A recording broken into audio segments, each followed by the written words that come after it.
The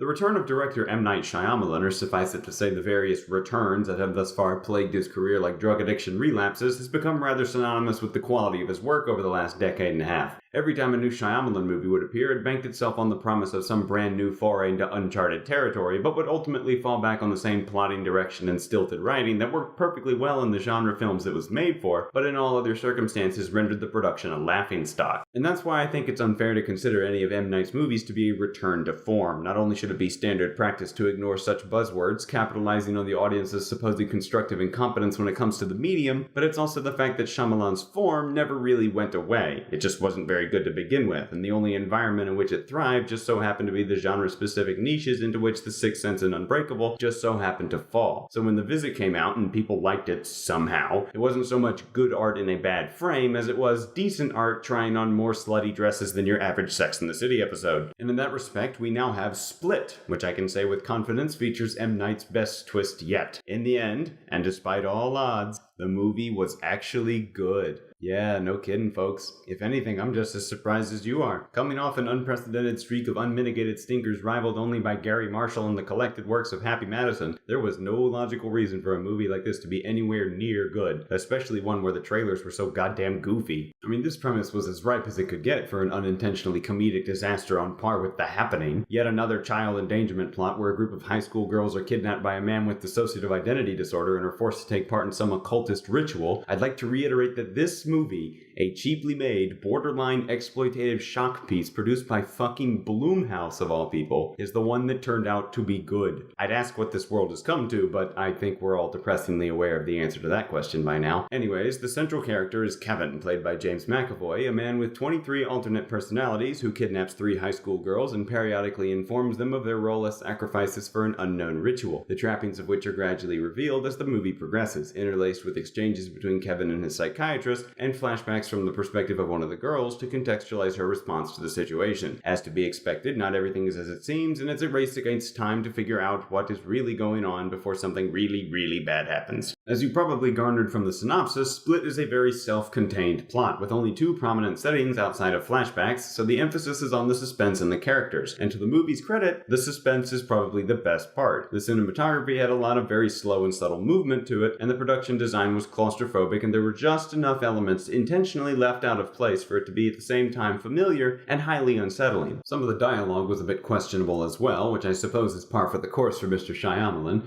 You see, part of M. Night's typical bait-and-switch twist approach is that the characters have a tendency to jump to conclusions in order to throw the audience off. Granted, this worked in The Sixth Sense and Unbreakable, but that's because by the year 2000 he hadn't released a dozen movies. When you're used to it, it doesn't help as a plot device, it just makes the characters look fucking stupid. The twist itself, which we've learned in the past can either make or break a film, in probably the biggest surprise of all, is also really good. Like, seriously, don't let this movie be spoiled for you. And now for the important question that I'm sure is on nobody's mind, but we might as well address anyways. Does this movie stigmatize or oversimplify an existing mental disease, or what auxiliary group of spineless hipsters is this going to offend today? Well, the correct answer is nobody. The scenes with the psychiatrist demonstrate that a fair amount of research and consideration was implemented in executing the character of Kevin and his identities, and I never once felt like they were just making shit up as they went along. So in conclusion, the headlines are more or less correct. M. Night Shyamalan made a good movie. Not as good as The Sixth Sense or Unbreakable, but as a thriller it works quite well, even if it is kind of a miracle that it worked at all. What a twist.